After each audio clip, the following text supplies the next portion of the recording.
Now, I wanted to take you through a few common myths. Again, these are things that people say to me that are not true about yoga. So first one, the whole reason for this webinar, yoga is just the same for men as it is for women. Do not even start me on this one. It is not.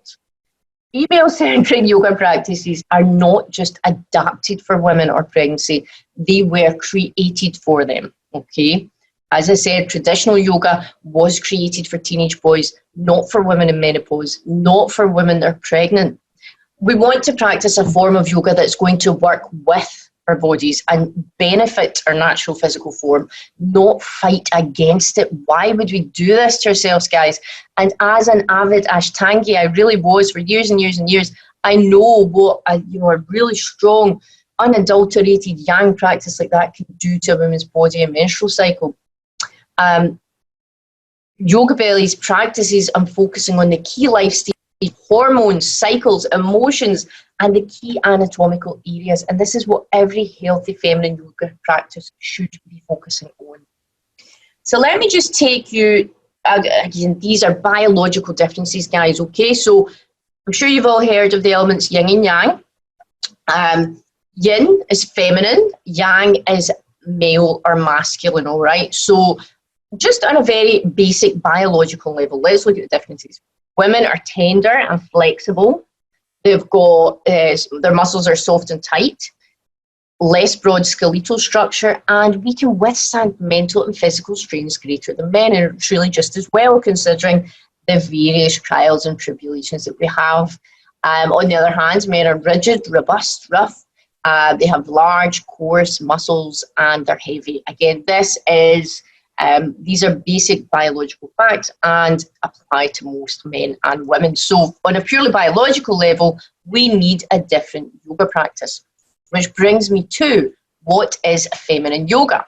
So let's start with what it's not.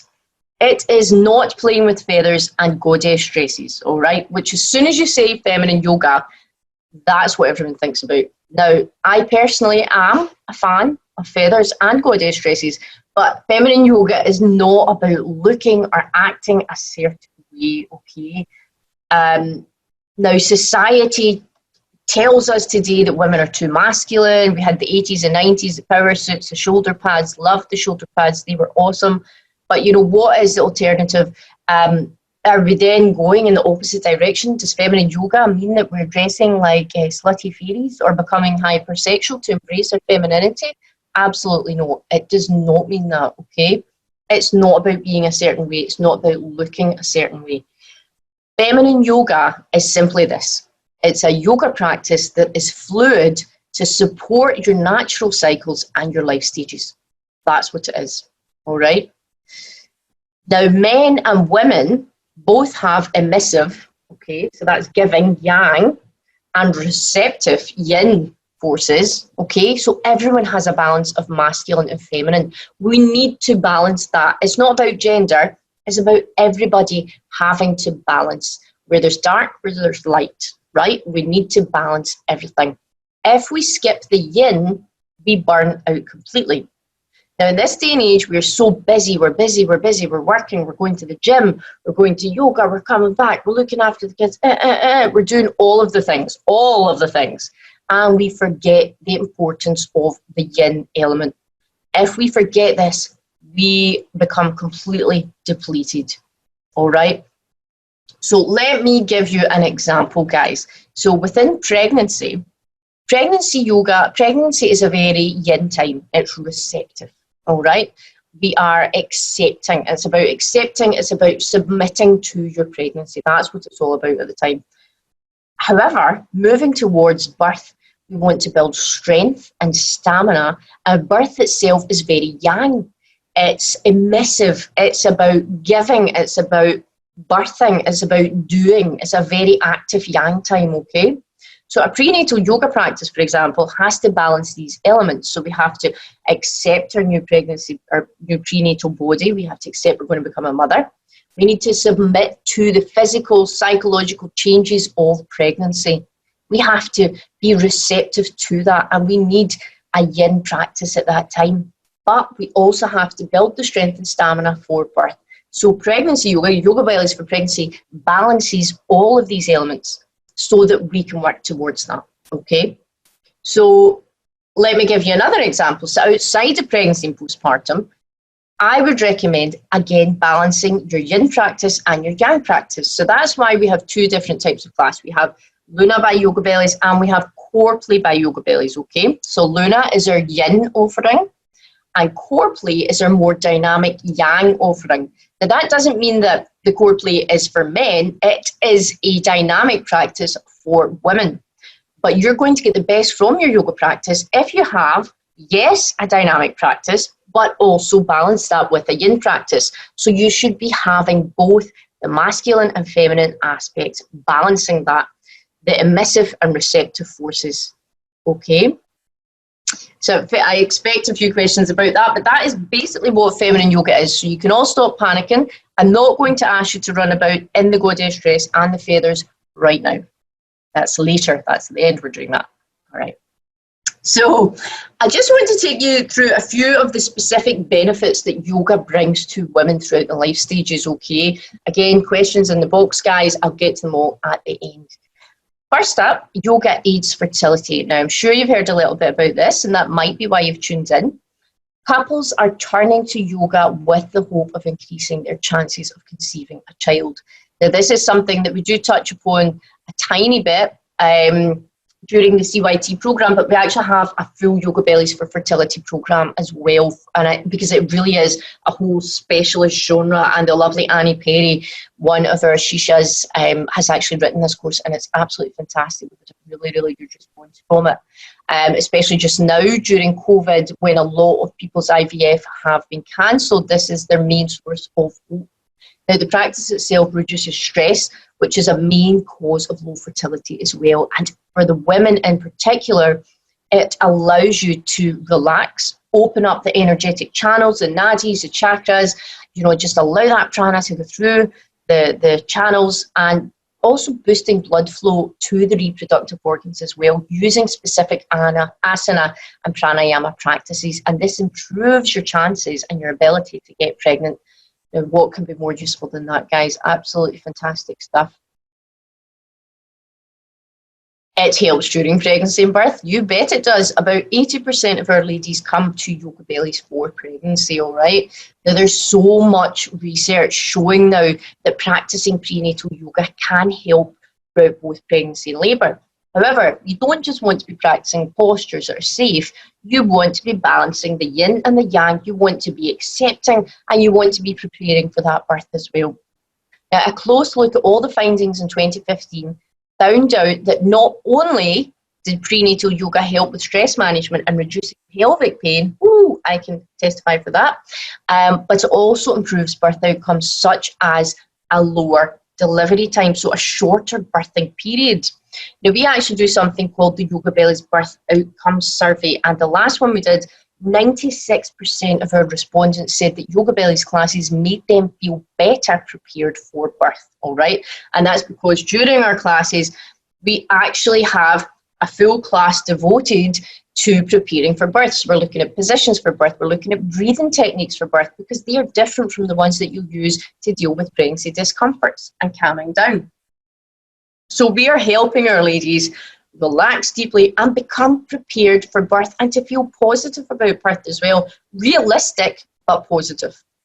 98% felt that they experienced less stress during pregnancy as well because of Yoga Bellies, and that just warms my heart. It really does, because obviously what we're doing is helping a lot of women. All right. Improves BAPS issues. So there's that word again, the back, the abs, and the pelvic floor, for those of you who've just tuned in. Yoga reminds your body to engage its muscles and other parts for better stability and posture. And when we're practicing yoga, we tend to have better posture off the mat as well. And I'll go into a bit more about why this posture is so important to the integrity of our BAPS later on. According to the latest statistics as well, women report suffering from back pain more than men, okay? Now, you don't have to be a brain surgeon to figure out why. Pregnancy, postpartum, all of these things The back, the abs and the pelvic floor all being connected. Can you imagine the pressure that we're putting on this area throughout life? Now, luckily, there are a number of yoga postures. At Yoga Bellies, we use 29 key yoga postures that help work specifically with the key female life stages. Now, these yoga postures can help to relieve your suffering, okay? And working with the core and the pelvic floor as a unit, working with these areas together, can help prevent back pain. But it can also help improve your posture and heal or avoid any pelvic floor dysfunction. And that's exactly what we want to be doing, guys. We have to be focusing on this area throughout life. All right, better sex life. I couldn't leave it out, guys. Now, yoga can mean even more fun in the bedroom. Could it get better?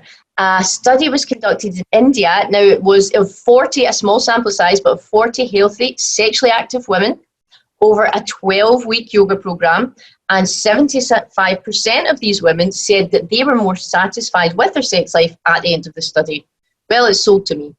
And in fact, they actually showed improvement in all 6 areas of sexual functioning, all right? So this included things like sexual desire, lubrication, and better orgasms as well, okay? Now, I don't know if I need to even go on after this, guys. These are good reasons to be practicing yoga. And although the sample size was small, as I said, the results were really, really positive, especially for the women over 45. So we're going to touch upon perimenopause and menopause. If that's you, we're coming to that. But yes, around this group, it was particularly positive. Other fantastic benefits. Yoga helps treat depression and anxiety. Now, we all know about this one. And again, according to research conducted, women are far more likely to experience depression and anxiety than men, and it's usually around those hormonal changes. So it could be perinatal anxiety or depression, it could be PMS, it could be around the menopause, all of these crazy hormonal fluctuations that we suffer. And women are actually twice as likely to be diagnosed with an anxiety disorder, especially during these key transitional times, all right? Now, fundamentally, the practice of yoga helps stimulate feel-good chemicals in the brain. Some of my favourites here: dopamine, endorphins, serotonin, and the big boona, the love hormone, oxytocin. And these mitigate the stress response and change your thought patterns to combat depression. Now, again, we need to be using the correct asana and pranayama to do this correctly, all right?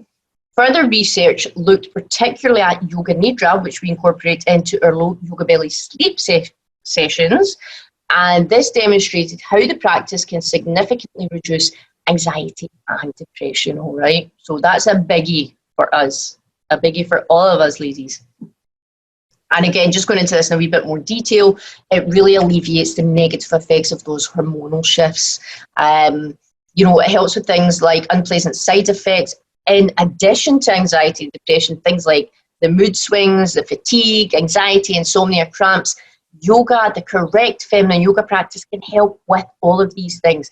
And every time we practice the correct asana, we are working with the endocrine system to balance hormones, all right? So just as an example, things like seated twists, pigeons, these are going to help navigate us through uncomfortable sensations at these times, all right? And as you can see, there's been lots of studies done around this as well, around the hormonal shifts. A huge 66% of women reported a reduction in hot flushes following just 10 weeks of classes. That's fantastic. These studies are doing nothing but help us here. All right. It improves heart health as well. So this is a biggie. You may or may not have known that heart health is a big deal for women too. And 3.5 million women in the UK suffer from heart disease, and it's the biggest killer of women in the US. But studies are showing that it's absolutely fantastic for lowering blood pressure and low density and high density lipoprotein cholesterol levels as well, guys. Another one, it delays the onset of Alzheimer's and improves memory. Well, I could be doing with that, I'll tell you. And in case you didn't know, 2/3 of people living with Alzheimer's are actually women. So combine the healing powers of meditation, your yoga practice, all of these things delay cognitive impairment. And I'm sure we all want to be living a long and healthy and well life as well, guys. All right. So these are some of the fantastic benefits of yoga for women, and I just want to take you on to the next myth and into a little bit more detail about women and natural cycles.